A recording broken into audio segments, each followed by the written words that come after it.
नमस्कार बच्चों। आज हम डिस्कस करेंगे क्लास 10th हिंदी व्याकरण के सबसे इंपॉर्टेंट टॉपिक रस तथा उसके भेद के बारे में। अब ये रस क्या होता है, कितने प्रकार का होता है, इसके कौन से प्रमुख अंग होते हैं, उसकी पहचान क्या होती है, ये सब कुछ हम डिटेल में इस वीडियो में डिस्कस करने वाले हैं। हिंदी व्याकरण में अगर आपको पूरा स्कोर करना है, पूरा मतलब अगर आपको आउट ऑफ आउट स्कोर करना है, तो उसका एक ही वे है, आपके कंसेप्ट क्लियर होने चाहिए। क्योंकि यहाँ पर चैप्टर्स की तरफ सिर्फ आप एमसीक्यूज करते हो और उसके बाद एक्सपेक्ट करते हो कि आपके पूरा स्कोर आ जाएगा, तो उसके चांसेस नहीं रहते। क्योंकि जो एग्जाम्पल्स दिए जाएंगे वो एग्जाम्पल्स कहीं से भी दिए जा सकते हैं। अगर आपने कंसेप्ट समझ लिया तो इट मीन्स आपके लिए बहुत ईजी हो जाता है व्याकरण में आउट ऑफ आउट स्कोर करना। तो यहाँ पे हम कंसेप्ट को समझेंगे सबसे पहले, और उसके बाद इन्हीं पर बेस्ड कुछ मोस्ट इंपॉर्टेंट एमसीक्यूज है जो लास्ट 5 ईयर्स में आपके बोर्ड एग्जाम में पूछे गए। उन एमसीक्यूज के थ्रू हम प्रैक्टिस करेंगे। तो शुरुआत करें। चलिए शुरुआत करते हैं। तो सबसे पहले हमें समझना कि ये रस क्या होता है। अब रस की अगर डेफिनेशन की बात करें तो रस का अर्थ होता है, शाब्दिक जो अर्थ होता है वो होता है आनंद। ओके, काव्य को पढ़ने या सुनने से जिस आनंद की अनुभूति होती है उसे रस कहा जाता है। कुछ समझ में नहीं आया होगा। आनंद मतलब भाई हम सीधी लैंग्वेज में कहते हैं मजे आ गए। ओके, वही आनंद है। तो रस का शाब्दिक अर्थ है मजे आना। ओके, अगर हमने किसी कविता को पढ़ा, उसको सुना, उसके बाद जो हम अच्छा लगा, हमें मजे आए, तो उसे हम रस कहेंगे। अब जो मजे आए वो कई तरीके से आ सकते हैं ना, जैसे कोई हास्य कविता है, मज़ा आ गया। ओके, कोई रोमांटिक शायरी है, सुन करके मज़ा आ गया। अब किसी को थोड़ा सा अपसेट बैठा है तो दर्द भरी शायरी सुनी, कविता सुनी, मज़ा आ गया। और किसी ने जो जोश भरी शायरी सुनी, खूब लड़ी मर्दानी वो तो झांसी वाली रानी थी, मज़ा तो तब भी आ गया। तो उसी के आधार पर रस के अलग अलग प्रकार हो जाते हैं। ओके, यही हमें यहाँ पर समझना है। तो अब रस क्या होता है कि जब हम किसी कविता को पढ़ते हैं या सुनते हैं तो जो हमें मज़े आते हैं ना, वो रस होता है। और वो अलग अलग प्रकार के हो सकते हैं, जैसी हमारी फीलिंग होती है। अब जो रस से रिलेटेड कुछ हमें क्वेश्चंस करने जो बार बार रिपीट होते हैं कि जो रस है, भरत मुनि जिन्हें रस शास्त्र के प्रणेता कहा जाता है, जिन्होंने रस के बारे में सबसे पहले बताया था, व्याकरणबद्ध किया था, तो उन्होंने 8 रस बताए थे। कितने बताए थे? 8। ये क्वेश्चंस आपके लास्ट 5 ईयर्स में 4 to 5 टाइम्स रिपीट हो चुका है। तो भरत मुनि है, उनके अनुसार 8 रस हैं। शांत रस को 9वां रस मानने वाले उद्भट थे। उद्भट ने कहा कि शांत रस होता है वो 9वां रस है। उसके बाद पंडित विश्वनाथ हैं, उन्होंने वात्सल्य रस को 10वां रस माना। ओके, शांत रस क्या होता है? जैसे जिसमें एक तरीके से शांत रस कह सकते हैं कि कोई विशेष भाव ना हो। ओके, तो वो शांत रस होता है। शांत रस का मतलब, विशेष भाव का मतलब है जिसमें दुनियादारी से मोह माया भंग हो गई हो, कि सब मोह माया चलो छोड़ो, जहाँ पे सिर्फ ये हो कि जो हमें आसपास की चीज़ें दिखाई दे रही है उसमें कोई मोह ही नहीं है, हमारा लगाव नहीं है, तो वहाँ पे शांत रस होता है। तो उसको उद्भट ने कहा कि ये 9वां रस है। ओके, 8 जमा 1 9 हो गए। उसके बाद वात्सल्य रस है, उसको 10वां रस माना था पंडित विश्वनाथ ने। ओके, वात्सल्य क्या होता है कि जो माँ का बच्चे के प्रति जो प्यार होता है, प्रेम होता है, ओके, वो वात्सल्य रस होता है। ठीक। उसके बाद भक्ति रस को 11वां रस मानने वाले थे भानुदत्त और गोस्वामी। तो अब हमारे पास हो जाते हैं 11 रस। अब इनसे रिलेटेड बार बार घुमा करके क्वेश्चन पूछ लेते हैं कि भरत मुनि के अनुसार कितने रस होते हैं? 8 रस है। भरत मुनि ने कितने रस बताएं? 8 रस बताएं। शांत रस को 9वां रस किसने बताया? उद्भट ने बताया। या 9वां रस कौन सा है? शांत रस है। 10वां रस वात्सल्य रस है, किसने माना? पंडित विश्वनाथ ने माना। भक्ति रस कौन सा रस है? 11वां रस है, किसने माना? भानुदत्त और गोस्वामी ने। तो ये वो चीज़ें हैं जो कहीं ना कहीं शुरुआत में ही आती है और ये आपके रिपीट होती रहती है। इन चीज़ों को तो आपको समझना नहीं बल्कि अच्छे से करना है, जैसे भी करके। तो ये हो गया हमारा रस और उसकी हमने शुरुआत। अब हमें थोड़ा सा समझना है कि रस के अंग कौन कौन से होते हैं। एक जो रस होते हैं उसके 4 अंग होते हैं, कोई भी रस हो। ठीक, 4 अंग होते हैं। पहला होता है स्थायी भाव। अब नाम से ही पता चला ना, स्थायी भाव। कि स्थायी भाव का अर्थ होता है कि प्रधान भाव। स्थायी भाव ही रस का आधार होता है।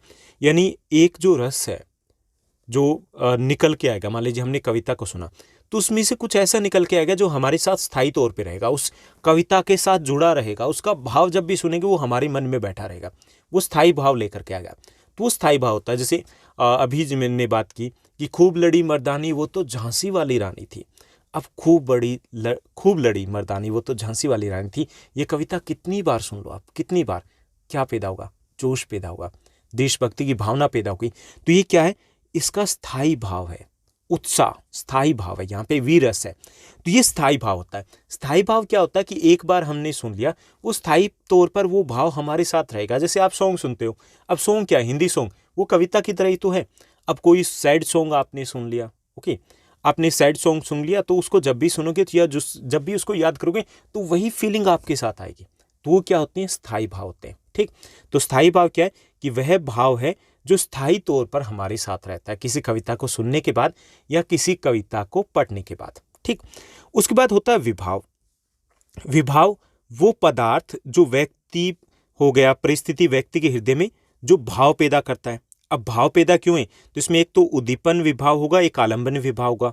यानी कि विभाव क्या होता है कि जिसके कारण हमारे मन में वो भाव पैदा हुआ। जैसे मान लीजिए हमने एक क्यूट से बच्चे को देखा, ओके, भाव पैदा हो गया। क्या पैदा हुआ, क्यूट से बच्चे को देख करके भाव पैदा हो गया। तो इसमें भाव जो पैदा हुआ तो उसमें जैसे आलंबन हो गया वो बच्चा, ठीक, उद्दीपन हो गया उस बच्चे की हरकतें कि वो स्माइल कर रहा था, वो डांस कर रहा था।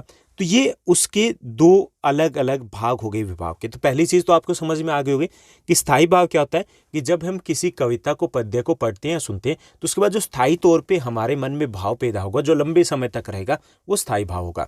विभाव होगा कि ये भाव पैदा क्यों हुआ। अब जिसके कारण पैदा हो वो तो आलंबन हो जाएगा, जिसके कारण, बच्चे के कारण पैदा हुआ। ओके, हमारे मन में वात्सल्य पैदा हुआ, किसके कारण, बच्चे के कारण पैदा हुआ। और बच्चे के कारण क्यों पैदा हुआ, क्योंकि बच्चे की स्माइल अच्छी थी, उसका बीच का एक दांत टूटा हुआ था, ओके, हरकतें अच्छी थी, क्लियर। तो वो उद्दीपन हो गया, जिसने बढ़ावा दिया, उसको बढ़ावा किसने दिया, उसकी स्माइल ने, उसकी हरकतों ने। तो ये विभाव हो जाएगा, विभाव हो जाएगा, यानी कि जिसके कारण भाव पैदा होता है। और उसके दो अंग होते हैं, आलंबन जिसके कारण पैदा हुआ, ओके, मान लीजिए कि जैसे नायक है, ओके, और हीरो है, हीरोइन को देखा तो हीरोइन क्या यहाँ पर आलंबन है, और उसकी जो क्यूटनेस या स्माइल लगा लीजिए वो वहाँ पर उद्दीपन हो जाएगा, जो उसको बढ़ावा दे रहा है। तो ये कहलाता है विभाव, यानी कि जिसके कारण स्थायी भाव पैदा होता है। ठीक, उसके बाद अनुभाव। अनुभाव क्या होता है कि स्थायी भाव को हमारे मन में आए, उसके बाद जो हमारे मनोभाव वो पैदा होंगे। तो जो भी मनोभाव हम जैसे पैदा करेंगे, जैसे अनुभव, नाम से पता चला अनुभव, हम कैसा फील करेंगे। आपने हास्य कविता को सुना, उसके बाद हा हा ही शुरू कर दिया, तो वो क्या है, वो अनुभव है आपका। आपने किसी कविता को पढ़ा या सुना, उसके बाद कंपी सी छूट गई, वो क्या है, अनुभव है आपका। ऐसे ही मान लीजिए कि आपने किसी दर्द भरी कविता को, उसको आपने कोरिलेट कर लिया, ओके, कहीं पे भी कर लिया होगा, कोरिलेट कर लिया, आंसू बहने लगे, वो क्या, वो आपका अनुभव है। यानी कि जो भी हम रिएक्ट करते हैं, जो भी हम रिएक्ट करते हैं उस कविता को पढ़ने के बाद, तो वो हमारा अनुभव हो जाएगा। ठीक, समझ रहे हो ना आप। यहाँ पे देखिए स्थायी भाव मतलब जो चीज़ें स्थायी तौर पर हमारे मन में आएगी उस कविता को पढ़ने या सुनने के बाद, वो स्थायी भाव है, लंबे समय तक रहेगी। और विभाव होगा जिसके कारण वो स्थायी भाव पैदा हुआ। जैसे मैंने एग्जाम्पल दिया, उसको याद रखेगा, हो जाएगा। चाहे आप हीरो हीरोइन का ले सकते हो या फिर बच्चे का। देखिए बच्चा है वो विषय आलंबन है, और उसकी जो हरकतें हैं वो उद्दीपन है, जो बढ़ावा दे रही है, उसके कारण स्थायी भाव पैदा हुआ। और अनुभव है जो हमारे रिएक्शन होगा। जैसे बच्चे को देखा तो उसके बाद हमने भी ही कर दिया, ओके, बत्ती से हमने भी दिखा दी, अब वो क्या है, अनुभव है। या हमने किसी दर्द भरी सॉन्ग, सैड सॉन्ग को सुना और सुनने के बाद हमारे भी आंसू बहने लग गए, कहीं पे फीलिंग ले गए, तो वो हमारा अनुभव हो जाएगा। कंपी छूटना, ओके, जोश भर जाना, तो वो अनुभव होगा।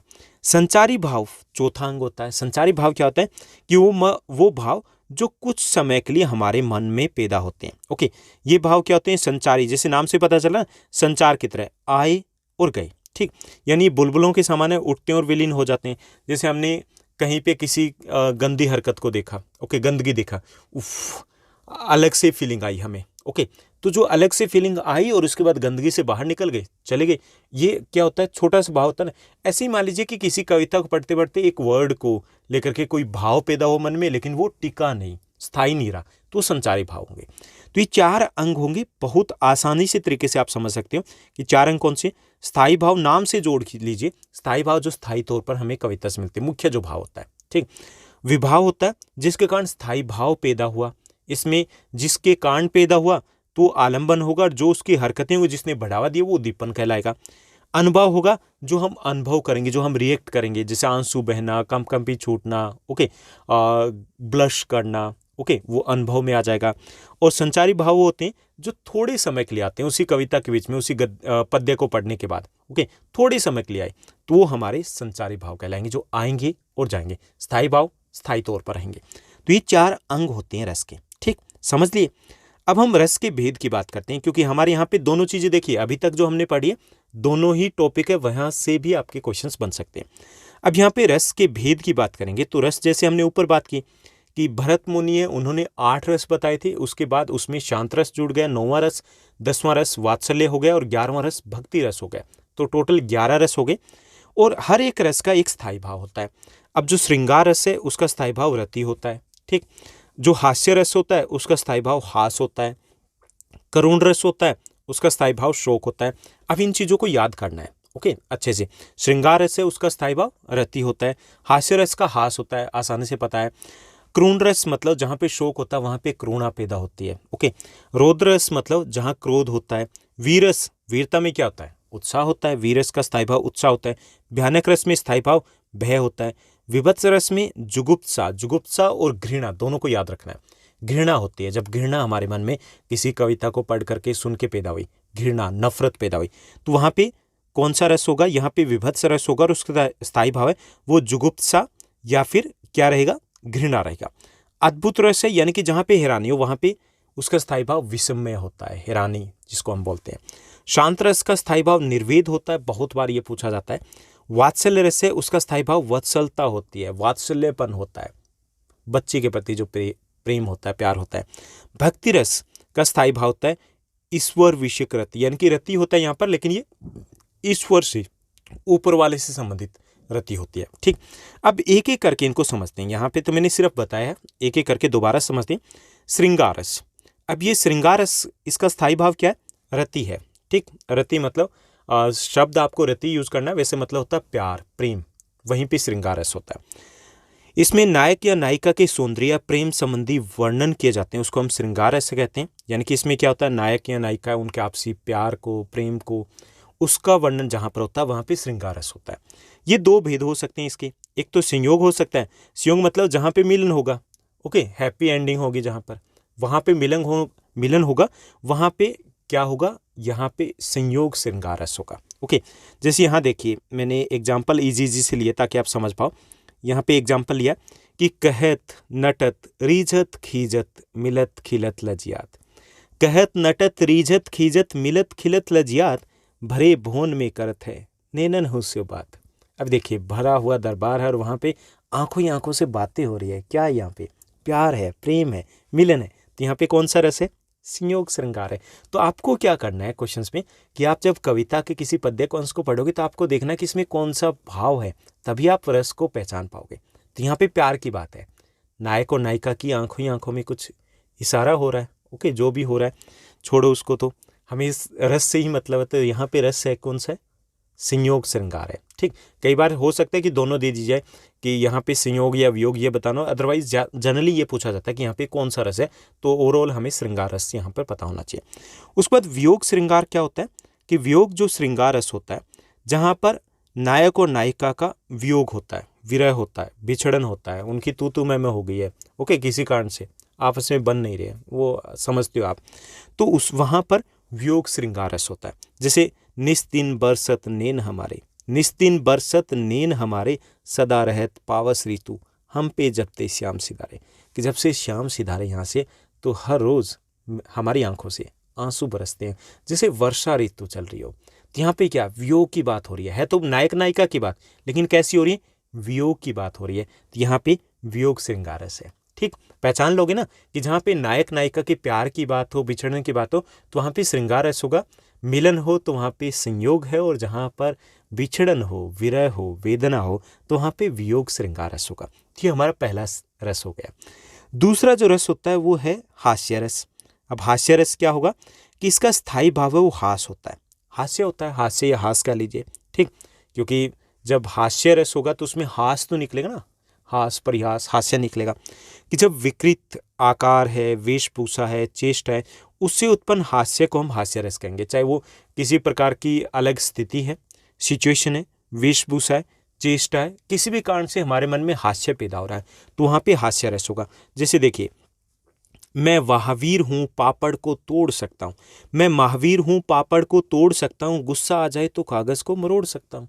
हास्य पैदा हो रहा है यहाँ पे। महावीर है, पापड़ को तोड़ सकते हैं और कागज़ को मरोड़ सकते हैं, तो यहाँ पे हास्य रस होगा। दूसरा एग्जाम्पल देखिए, दूसरा एग्जाम्पल है कि बुरे समय को देखकर गंजे तू क्यों रोए, बुरे समय को देखकर गंजे तू क्यों रोए, किसी भी हालत में तेरा बाल न बांका होए। भाई गंजे का बाल तो बांका नहीं हो सकता, हास्य पैदा किया गया यहाँ पर, तो यहाँ पर भी हास्य रस है। ठीक, समझ में आ गया ना। ओके, चलिए तीसरे रस की बात करते हैं। तीसरा जो हमारा रस दिया गया है वो है करुण रस। करुण रस है, इसका स्थायी भाव शोक होता है। जहाँ पे शोक होगा वहाँ पे करुण होगा, समझ रहे हो। शोक होगा वहीं पे करुण होगा, जहाँ पे दुख हो, दर्द हो। ओके, नायक नायिका वाला नहीं, ज्यादा वाला। ठीक, कि किसी प्रिय व्यक्ति के चिन्ह विरह से उत्पन्न होने वाली, किसी व्यक्ति के जैसे निशान चिन्ह या उसके विरह से उत्पन्न होने वाली जो शोक की अवस्था है उसको हम करुण रस कहेंगे। ठीक, क्या कहेंगे, करुण रस। यहाँ पे शोक होना चाहिए। ठीक, उसको क्या कहेंगे, करुण रस कहेंगे। जैसे यहाँ पे देखिए एग्जाम्पल लिया मैंने कि कौरवों के श्राद्ध के लिए याकी रोने को चिता के सामने, कौरवों के श्राद्ध के लिए याकी रोने को चिता के सामने, से सब रह गया कोई नहीं एक वृद्धा अंधे के सिवा। यहाँ पे करुण रस है, देखिए दुख पैदा हो रहा है कि 100 कौरव थी और उनकी चिता के सामने श्राद्ध के लिए रोने के लिए एक बूढ़े अंधे पिता के अलावा कोई नहीं बचा था। दुख की बात है ना, यहाँ पे करुण रस है, शोक पैदा हो रहा है। ओके, तो इस टाइप के एग्जाम्पल्स है जिसे आपको पहचानना है कि वहाँ पे करुण रस है। उसके बाद नेक्स्ट देखिए वीरस। वीरस का स्थायी भाव उत्साह होता है, आसानी से पहचान लोगे। वीरस का स्थायी भाव क्या होता है, जहाँ पे उत्साह की बात करे हो, ये कर देंगे वो कर देंगे, वहाँ पे क्या है, वहाँ पे वीरस होता है। कि उत्साह नामक स्थायी भाव जब विभावादि के संयोग से परिपक्व होकर के रस रूप में परिणत होता है तो वीरस होता है। अब इतनी कठिन लैंग्वेज को मत समझिए कि वीरस मतलब जहाँ पे वीरता की बात हो रही है, जहाँ पे उत्साह की बात हो रही है, तो वहाँ पे वीरस होता है। एग्जाम्पल देखिए, वीर तुम बढ़े चलो, धीर तुम बढ़े चलो, सामने पहाड़ो किसी की दहाड़ो, तुम कभी रुको नहीं, तुम कभी झुको नहीं, वीर तुम बढ़े चलो, धीर तुम बढ़े चलो। तो यहाँ पे क्या है, उत्साह की बात की जा रही है, वीरता की बात की जा रही है, तो यहाँ पे वीरस है। एक और कुछ और पंक्तियाँ देखिए जो अभी मैं आपको बता रहा था कि बुंदेले और हर बोलों के मुख, हमने सुनी कहानी थी, खूब लड़ी मर्दानी, वो तो झांसी वाली रानी थी। यहाँ पे वीरता की बात हो रही है, यहाँ पे किसकी बात हो रही है, उत्साह की बात हो रही है। तो यहाँ पर कौन सा रस होगा, यहाँ पर भी आपका वीरस होगा। ठीक, यहाँ पर भी आपके उत्साह की बात हो रही है। उसके बाद नेक्स्ट जो आपका रस है पांचवा, वो है रौद्र रस। जैसे आपको याद नहीं रखने की कौन सा रस है, ऐसे नहीं पूछे जाएंगे 9 रसों के नाम बताओ, आपको रस जब नाम याद आएगा तो ऑटोमेटिक आपको ऑप्शन दे करके याद आ जाना चाहिए कि इसमें किसकी बात हो रही है, तो उसका स्थायी भाव और एग्जाम्पल दे करके आपको पहचानना है। ठीक, इतनी भी टेंशन नहीं लेनी, समझ लीजिए तो सब कुछ हो जाएगा। रौद्र रस की बात की जाए तो इसका स्थायी भाव क्रोध होता है। अब क्रोध रौद्र मिलता जुलता है ना, याद कर लोगे, रौद्र क्रोध। ओके, तो जहाँ पे क्रोध हो वहाँ पे रौद्र रस होगा। किसी व्यक्ति के द्वारा क्रोध में किए गए अपमान आदि से, ओके, क्रोध के भाव जो उत्पन्न होते हैं उसको हम रौद्र रस कहेंगे। ठीक, उसको क्या कहेंगे, रौद्र रस। जैसे राम लक्ष्मण परशुराम संवाद है तो उसमें परशुराम के जितने भी कथन हैं, जितने भी कथन लक्ष्मण के हैं, तो परशुराम के जितने भी कथन मुख्य तौर पे, लक्ष्मण के भी बहुधा जो कथन है, मोस्टली जो कथन है, उनमें क्या है, रौद्र रस है वहाँ पर। ओके, क्रोध है। तो यहाँ पे देखिए कि संसार में देखे अब हमारे शत्रु रण में मृत पड़े, करते हुए यह घोषणा वे हो गए उठकर खड़े। कि संसार देखे अब हमारे शत्रु रण में मृत पड़े, अब गुस्से में कहा है कि अब दुनिया देखेगी कि कैसे हमारे शत्रु वो रण में मृत पड़े होंगे, और ये घोषणा कर करके वो खड़े हो जाते हैं। तो यहाँ पे गुस्से में वो कह रहे हैं, तो यहाँ पे कौन सा रस होगा, रौद्र रस होगा, और उसका स्थायी भाव क्रोध है। ठीक, तो ये पांचवा हमारा रस है। छठा रस देखिए भयानक रस। भयानक रस जिसका स्थायी भाव क्या होगा, भय, डर जहाँ पे पैदा होता हो। ओके, किसी भयानक दृश्य को देखने से उत्पन्न भय की अवस्था को भयानक रस कहते हैं। एग्जाम्पल देखिए, इजी सा एग्जाम्पल है, एक और अजगर ही लखी, एक और मृगराय। अजगर की एक तरफ तो अजगर थे और दूसरी तरफ मृगराय मतलब शेर थे। विकल बिटोही बीच ही पर्यो मूर्छा खाए, और जो यात्री था, जो पथिक था, कि उसके एक साइड में तो अजगर था और एक साइड में क्या था, शेर था, और डर के मारे जो पथिक था, जो यात्री था, मूर्छा खा करके गिर जाता है। तो यहाँ पे क्या पैदा हो रहा है, भय पैदा हो रहा है। तो कौन सा रस होगा, भयानक रस होगा। ठीक, यानी उसका मूल भाव क्या है, स्थायी भाव भय है। उसके बाद 7 देखिए विभत्स रस।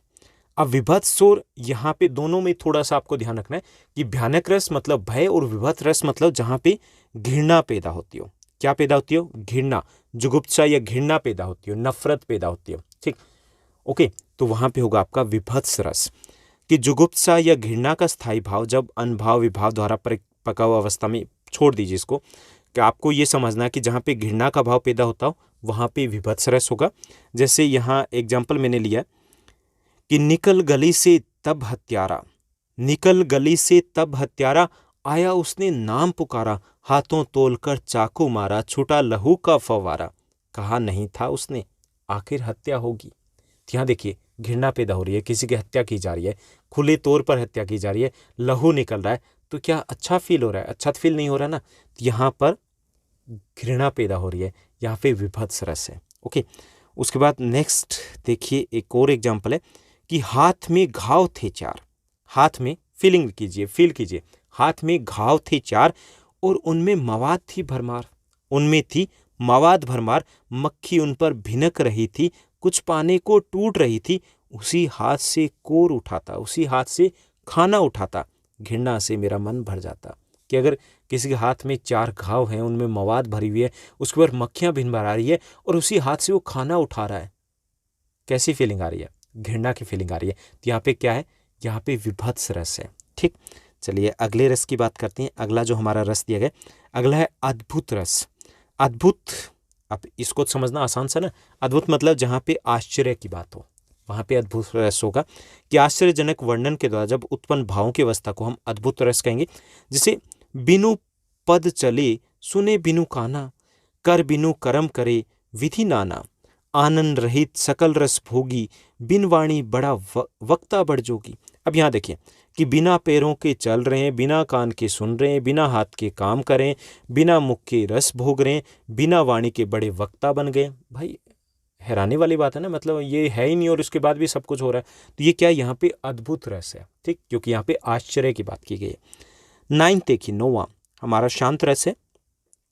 इसका स्थायी भाव निर्वेद होता है। ये बहुत बार पूछा गया, आपके लास्ट 5-10 ईयर्स के क्वेश्चन पेपर को उठाओगे तो वहाँ पर यहाँ पे इसका स्थायी भाव निर्वेद है। ओके, निर्वेद मतलब कि विराग की भावना उत्पन्न होना, कि जीवन है कुछ नहीं है। जैसे साधु बनते हैं ना, संत बनते हैं, फकीर बनते हैं, वो कैसे बनते हैं? वो ऐसे ही बनते हैं कि नहीं, मोह माया सब कुछ।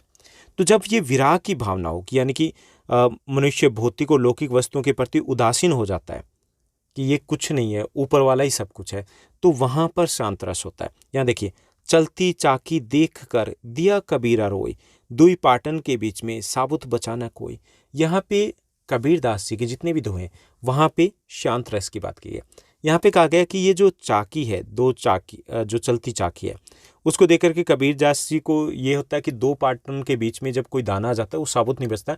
यहाँ पे कबीर दास जी ये कहते हैं कि हम जो मोह माया में फंसे हुए हैं ना, उस पर तो कोई नहीं बचता, उस मोह माया में उलझते जाते हैं, हम ईश्वर को भूल जाते हैं, हमारे असली लक्ष्य को भूल जाते हैं, उस मकसद को भूल जाते हैं। तो ये यहाँ पर शांत रस की बात की। यहाँ पे कहा गया कि दुनियादारी मोह माया है। ओके, तो यहाँ पे शांत रस है। तो कबीरदास जी के जितने भी दोहे दिए जाएं तो वहाँ पे शांत रस ही आपको मिलेगा। जैसे यहाँ एक और देखिए, आपके ही इसी क्लास 10 से लिया मैंने एग्जाम्पल, कि जब मैं था तब हरि नाही, जब हरि है मैं नाही, सब अंधियारा मिट गया जब दीपक देखा माही। कि जब मैं था, मैं मतलब अहंकार था, तब हरि नहीं थे, और अब हरि है मैं नहीं, और जब मुझे ईश्वर मिले तब मेरे में अहंकार नहीं रह गया। सब अंधियारा मिट गया जब दीपक देखा माई, कि जो अज्ञान था वो अज्ञान सब मिट गया जब मैंने खुद के अंदर झांका कि ज्ञान है वो खुद के अंदर ही छिपा हुआ है। तो यहाँ पर किसकी बात की है?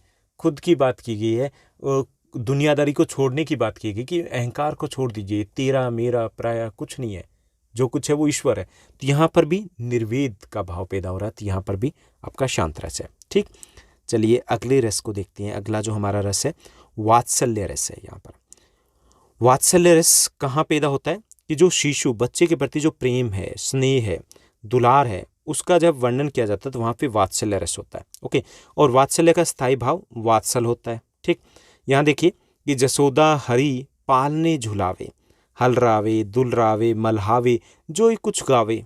तो यहाँ पे कौन सा है? बच्चे की सुंदरता का, वहाँ पे बच्चे के प्रति प्यार का वर्णन किया गया, तो यहाँ पे वात्सल्य रस है। दूसरा देखिए, मेया मोरी मैं नहीं माखन खायो, ख्याल पे सब सखा मिली मेरे मुख लपटायो। यहाँ पे बच्चे के प्रति जो प्यार है, उसकी हरकतें, उसका वर्णन किया गया है, तो यहाँ पर भी वात्सल्य रस है कि मेया मोरी मैं नहीं माखन खायो, ख्याल पेर सब सखा मिली मेरे मुख लपटायो, कि सखियों ने मिल करके मेरे पैरों के, मेरे चेहरे के वो रस लगा दिया है, वो माखन लगा दिया है। तो यहाँ पर बच्चे की हरकतें हैं, बच्चे के प्रति प्यार है, उसका वर्णन किया गया है, तो यहाँ पे वात्सल्य रस होगा। ठीक, और इसका भाव क्या है? स्थायी वात्सल्य ही है। चलिए 11वें रस को देखते हैं, जो कि हमारा अंतिम रस है। उसके बाद हम प्रैक्टिस करेंगे कुछ क्वेश्चंस के साथ। यहाँ पर 11वां जो हमारा रस है वह है भक्ति रस। भक्ति रस शांत रस से अलग होता है। ठीक, शांत रस में है विराग की भावना होती है। विराग मतलब कि दुनियादारी से मोह भंग हो जाता है। शांत रस जहाँ निर्वेद या वैराग्य की ओर ले जाता है, वहीं भक्ति रस में ईश्वर की भक्ति की जाती है कि ईश्वर ही हमारे लिए सब कुछ है। उसके प्रति प्यार दिखाया जाता है, दर्शाया जाता है। जहाँ पे ईश्वर के प्रति प्यार हो, लगाव हो, अटूट लगाव हो, वहाँ पे भक्ति रस होगा। जैसे यहाँ देखिए मीरा के भजन के कुछ पद हैं यहाँ पे कि मेरे तो गिरधर गोपाल दूसरो न कोई, जाके सिर मोर मुकुट मेरो पति सोई। यहाँ पे देखिए कि यहाँ ईश्वर के प्रति प्यार को दर्शाया गया, प्रेम को दर्शाया गया, लगाव को दर्शाया गया, तो वहाँ पे भक्ति रस का भाव होगा। क्लियर? तो ये हमारे हो गए रस, और रस के अंग भी हो गए। अच्छे से समझ में आ गया होगा। तो एक बार फिर से इसको देख लीजिएगा ताकि आपके सारे डाउट से कंसेप्ट हो क्लियर हो पाए। अब हम इसी पर बेस्ड कुछ MCQs करते हैं ताकि आपको थोड़ा आइडिया लगे कि किस टाइप के क्वेश्चंस आ सकते हैं, और ये आपके इंपॉर्टेंट MCQs रहेंगे क्योंकि आपके प्रीवियस ईयर्स के जो एग्जाम्स हैं उनमें ये क्वेश्चंस रिपीट होते रहे। तो यहाँ पे पहला जो आपका क्वेश्चन दिया गया, इसके साथ आपको क्या करना है कि जैसे जैसे हम MCQs यहाँ पर करेंगे तो मैं आपके साथ ये डिस्कस करूँगा, ऑप्शन दूंगा, और ऑप्शन के बाद आपको अपना आंसर मेरे आंसर से पहले गैस करना है, और एंड में आपको बताना है कि आपका स्कोर कितना रहा। ठीक, करें स्टार्ट? चलिए करते हैं। पहला दिया गया, उस काल मारे क्रोध के तन कांपने उसका लगा, मानो हवा के जोर से सोता हुआ सागर जगा। उपरोक्त पंक्तियों में रस कौन सा है? अब आपको देखना है कि इसमें कौन सा भाव है। क्रोध, क्रोध है ना। अब क्रोध है, भाव पैदा हो रहा है क्रोध का, तो क्रोध किस रस का स्थायी भाव होता है वो हमें पहचानना है। तो इसमें ऑप्शन देंगे, पहला वीर रस है, यहाँ पे दूसरा रौद्र रस है, तीसरा यहाँ पे अद्भुत रस है, चौथा यहाँ पर करुण रस है। तो इसमें जो आपका करेक्ट आंसर रहेगा वो रहेगा आपका बी, यहाँ पे रौद्र रस है, क्योंकि क्रोध की बात हो रही है, क्रोध रौद्र रस का स्थायी भाव है। तो ऐसे पहचाना आपको, पहले पंक्ति को पढ़िए, एक बार में समझ में नहीं आया, दूसरी बार पढ़िए कि इसमें कौन सी भावना आ रही है, और फिर हम रस को पहचानेंगे। तो बी आपका करेक्ट आंसर रहेगा। उसके बाद नेक्स्ट आपका क्वेश्चन रहेगा, दूसरा हमारा प्रश्न है कि एक और अजगर ही लखी, एक और अजगर ही लखी, एक और मृग राय, बिकल बटोही बीच ही परियो मूर्छा खाए। एक और जो एक पथी के यात्री है जा रहा है, उसके एक साइड में अजगर है, दूसरी साइड में शेर आ गया है, और भय के मारे जो यात्री है वो मूर्छा खा करके बेहोश हो गया वो। तो यहाँ पर कौन सा रस है? भय की बात की जा रही है, कौन सा रस है? तो यहाँ पे ऑप्शन दिए गए, विकल्प दिए गए, पहला शांत रस है, दूसरा रौद्र रस है, तीसरा भयानक रस है, चौथा यहाँ पे अद्भुत रस है। कौन सा रस है? सी करेक्ट आंसर रहेगा, भयानक रस है, भय की बात की गई। ओके, तो ये भी आसान था हमारा। उसके बाद तीसरा प्रश्न देखिए, तीसरा थर्ड जो हमारा क्वेश्चन रहेगा, शोक बिकल एब्रोभ ही रानी, शोक बिकल एब्रोही ही रानी, रूप सिलू बल तेज बखानी, कर ही विलाप अनेक प्रकारा, पर ही भूमि तल बार ही बारा। अब यहाँ पे देखिए कि शोक विकल कर रहे हैं रानी, और बार बार विलाप कर रहे हैं, और बार बार जो अपने प्रिय है उनको याद कर रहे हैं। तो यहाँ पे देखिए जो नायक नायिका वाले प्रेम है उसकी बात की जा रही है, उसकी बात की जा रही है। तो यहाँ पे कौन सा रस होगा ये हमें पहचाना है। उसके बाद उसके रस का अगर प्रकार है तो वो हमें पहचाना है। पहले हम विकल्प देखते हैं। तो विकल्प हमें दिए गए 4 विकल्प हैं। पहला हमें विकल्प दिया गया, यहाँ पे शांत रस है। शांत रस कहाँ होता है? जहाँ पे विराग की बात की गई कि दुनियादारी मोह माया, वहाँ पे होता है। वियोग श्रृंगार है कि नायक नायिका उनके बिछड़न का यहाँ पे वर्णन किया गया। तीसरा करुण रस, जहाँ पे शोक होता है। चौथा है वात्सल्य रस, जहाँ बच्चे के प्रति प्यार होता है। तो यहाँ पे आपका करेक्ट जो ऑप्शन रहेगा वो आपका बी रहेगा। यहाँ पे वियोग श्रृंगार है। ओके, श्रृंगार का ही वियोग पार्ट है यहाँ पर। उसके बाद नेक्स्ट देखिए, चौथा आपका प्रश्न रहेगा। चौथा प्रश्न है, वीरस का स्थायी भाव क्या होता है? यह आपको बताना है। वीरस का स्थायी भाव कौन सा होता है? पहला रति, दूसरा उत्साह, तीसरा हास्य, और चौथा आपका क्रोध। तो इसमें करेक्ट जो आपका ऑप्शन रहेगा, विकल्प रहेगा, वो रहेगा बी, उत्साह होता है वो वीरस का स्थायी भाव होता है। रति होता है ये श्रृंगार रस का होता है, हास्य होता है ये आपका हास्य रस का होता है, और क्रोध होता है ये रौद्र रस का होता है। तो यहाँ पे बी आपका करेक्ट आंसर रहेगा। उत्साह वो वीरस का स्थायी भाव होता है। उसके बाद 5वें प्रश्न को देखिए। 5वां आपका प्रश्न दिया गया, किस रस को रसराज कहा जाता है? ये आपके बहुत बार रिपीट होता है, जनरल सा बेसिक सा क्वेश्चन है कि किस रस को रसराज कहा जाता है, सबसे इंपॉर्टेंट रस माना जाता है। पहला है हास्य, दूसरा श्रृंगार रस, तीसरा वीर रस, और चौथा शांत रस। जिसमें करेक्ट जो आपका विकल्प रहेगा वो रहेगा बी, श्रृंगार रस है उसको रसराज कहा जाता है। उसके बाद छठे प्रश्न को देखिए। छठा आपका प्रश्न है विभत्स रस का स्थायी भाव क्या है, ये हमें बताना है। ओके, तो यहाँ पे 4 विकल्प दिए गए। पहला विकल्प है क्रोध, दूसरा विकल्प है आपका भय, तीसरा विकल्प है आपका विस्मय, चौथा विकल्प है यहाँ पे जुगुप्सा या फिर घृणा। ओके, विभत्स रस है उसका स्थायी भाव आपका डी करेक्ट आंसर रहेगा, सही विकल्प डी रहेगा। जुगुप्सा या फिर घृणा होता है। ठीक, यानी कि जब घृणा पैदा होती है, नफरत पैदा होती है किसी चीज़ को लेकर के, तो वहाँ पे विभत्स रस होता है। तो डी आपका करेक्ट आंसर रहेगा, क्योंकि क्रोध है वो रौद्र रस का होता है, भय वो भयानक रस का होता है, और विस्मय होता है वो अद्भुत रस का स्थायी भाव होता है। उस बाद 7वें प्रश्न को देखिए। 7वां आपका प्रश्न है तुलसी और सूर की रचनाओं के आधार पर रस कितने प्रकार के होते हैं। ये भी इंपॉर्टेंट क्वेश्चन है, क्योंकि आपकी जब दोनों ही हम कविताएं करते हैं तो सबसे पहले टीचर आपको बताते होंगे क्लासरूम में कि इसमें ये रस आए हैं, तो वहाँ पर किन रसों का प्रयोग किया है। जैसे तुलसीदास की अगर बात करें, उनकी जो रचना है, ये सूरदास की रचना है, तो उनके आधार पे हमें रस बताने। तो पहला विकल्प है 11 रस होते हैं, दूसरे 19 होते हैं, तीसरा 16 होते हैं, चौथा यहाँ पे 12 होते हैं। वैसे विकल्प जो बड़े आसान से दिए गए, क्योंकि यहाँ पे कन्फ्यूज़ नहीं हो सकते, तो यहाँ पे मैक्सिमम है, उससे ज़्यादा तो हो ही नहीं सकते। तो हमारा करेक्ट आंसर ए रहेगा 11 रस, क्योंकि 11 से ज़्यादा रस ही नहीं होते। ओके, तो 11 रस है उनका वर्णन किया गया है तुलसीदास जी और सूरदास जी की रचनाओं में। उसके बाद 8वां हमारा प्रश्न रहेगा। 8वां प्रश्न है संचारी भावों की संख्या कितनी है। तो संचारी भावों की संख्या कितनी है हमें बताना। तो विकल्प दिए गए, पहला 51 होती है, दूसरा 33 होती है, चौथा यहाँ पे तीसरा विकल्प दिया गया 100 होती है, और चौथा यहाँ पे डी 10 होती है। तो इसमें करेक्ट जो आपका आंसर रहेगा वो बी रहेगा, संचारी भावों की संख्या 33 होती है, 33। ठीक, याद रखना है। उसके बाद 9वां आपका प्रश्न है। 9वां प्रश्न दिया गया वितरक इनमें से क्या है।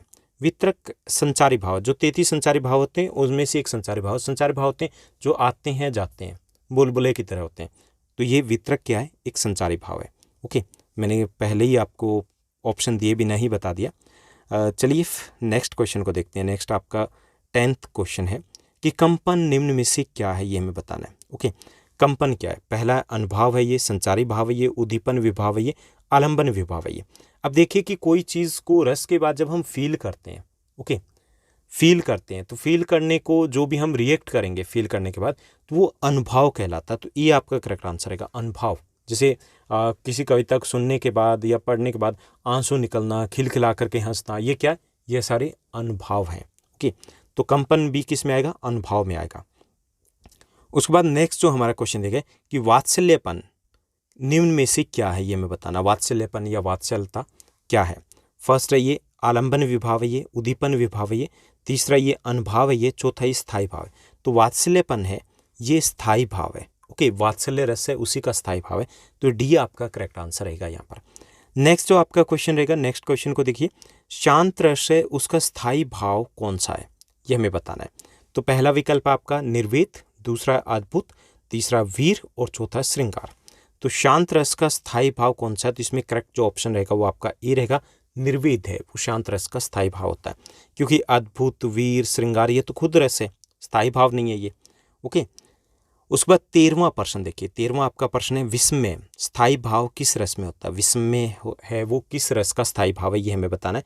पहला हास्य रस का, दूसरा शांत रस का, तीसरा अद्भुत रस का और चौथा विभत्स रस का। तो इसमें करेक्ट जो आंसर रहेगा वो आपका सी रहेगा, अद्भुत रस है उसका स्थायी भाव होता है विस्मय। उसके बाद नेक्स्ट जो आपका क्वेश्चन है 14वां आपका प्रश्न रहेगा, भरत मुनि के अनुसार रसों की संख्या कितनी है, ये हमें बताना है। भरत मुनि के अनुसार पहला विकल्प है 8, दूसरा 9, तीसरा 10 और चौथा 11। तो इसमें सही जो आपका आंसर रहेगा वो रहेगा ए, करेक्ट जो ऑप्शन रहेगा वो ए रहेगा, 8 है। भरत मुनि के अनुसार रसों की संख्या 8 है।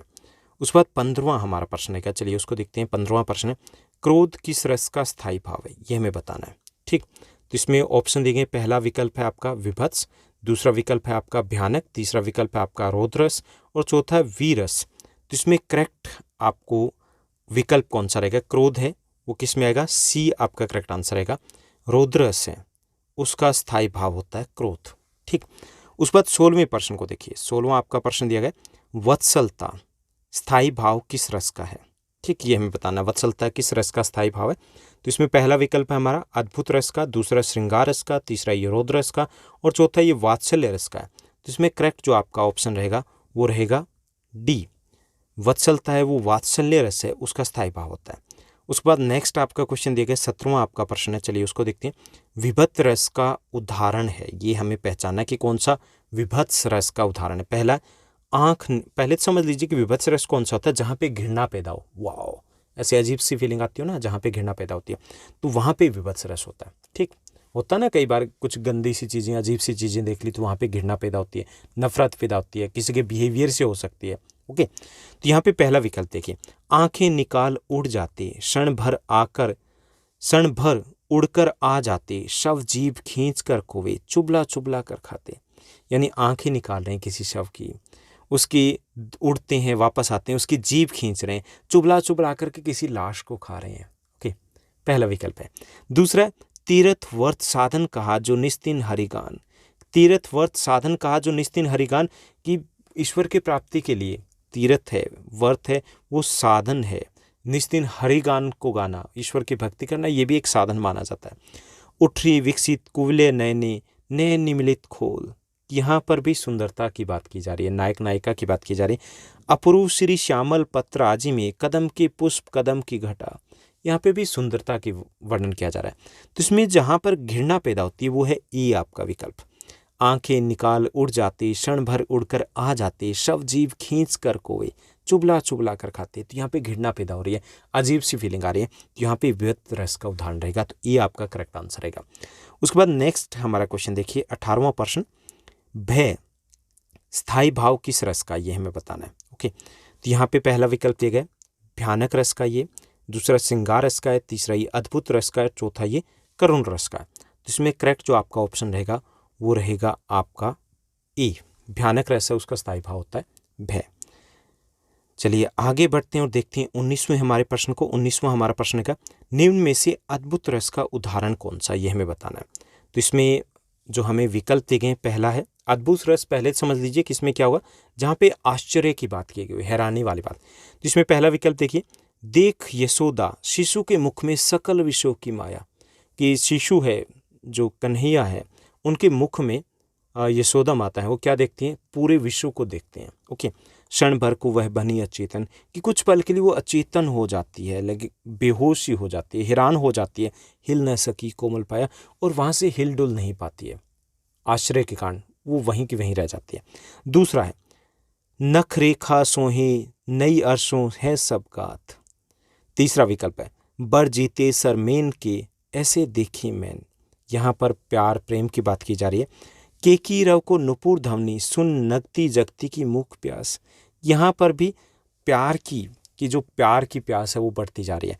तो यहाँ पे हमें सिर्फ क्या पहचानना है, हमें पहचानना है जहाँ पे हैरानी की बात हो। तो इसमें सही विकल्प आपका ये रहेगा कि देख यशोदा शिशु के मुख में सकल विषयों की माया, क्षण भर को वह बनी अचेतन हिल न सकी कोमल पाया, कि जब शिशु के मुख में उन्होंने पूरे विश्व को देखा, ब्रह्मांड को देखा, तो हैरान रह जाते हैं। तो यहाँ पे अद्भुत रस है। ओके, उसके बाद नेक्स्ट जो हमारा क्वेश्चन दिया गया 20वां हमारा प्रश्न, चलिए उसको देखते हैं। 20वां प्रश्न यहाँ पर दिया गया, ये हमारा अंतिम प्रश्न रहेगा, हास स्थायी भाव किस रस का है, ओके ये बताना है। तो इसमें 4 विकल्प दिए गए, अद्भुत रस का, दूसरा वात्सल्य रस का, तीसरा ये आपका हास्य रस का, चौथा ये आपका डी रोद रस का। तो इसका सही करेक्ट आंसर क्या रहेगा ये आपको कमेंट करके बताना है, ठीक। तो ये थी हमारी आज की एक इम्पोर्टेंट, बहुत इंपॉर्टेंट वीडियो। आई होप आपके लिए काफ़ी हेल्पफुल रहेगी, और अगर आपको ये वीडियो अच्छी लगी तो इस वीडियो को लाइक और शेयर ज़रूर कीजिएगा। इसके साथ साथ आपके क्लास 10th इंग्लिश के भी ऑलमोस्ट चैप्टर कवर हो चुके हैं, और ग्रामर के 1-2 टॉपिक रहते हैं वो कवर करवा दी जाएंगे। हिंदी के भी सारे टॉपिक है, चैप्टर कवर हो चुके हैं, ग्रामर के टॉपिक कल तक सारे कवर हो जाएंगे। क्लास 10 सोशल साइंस हमारी है वो ऑलरेडी हिंदी और इंग्लिश मीडियम में सभी कवर हो चुके हैं, और कुछ एक्स्ट्रा क्वेश्चन है वो और भी आपको दे दी जाएंगे। तो ऑलमोस्ट हमारी इन 3 सब्जेक्ट की तैयारी है वो पूरी हो चुकी है, बहुत अच्छे से हो चुकी है। जो कुछ भी आपको रिक्वायरमेंट हो, जो कुछ भी आपको डाउट्स हो, क्वेश्चंस हो, तो कमेंट करके ज़रूर बताइएगा। आज के लिए बस इतने, thank you, bye bye, have a nice day, मिलते हैं नेक्स्ट वीडियो में।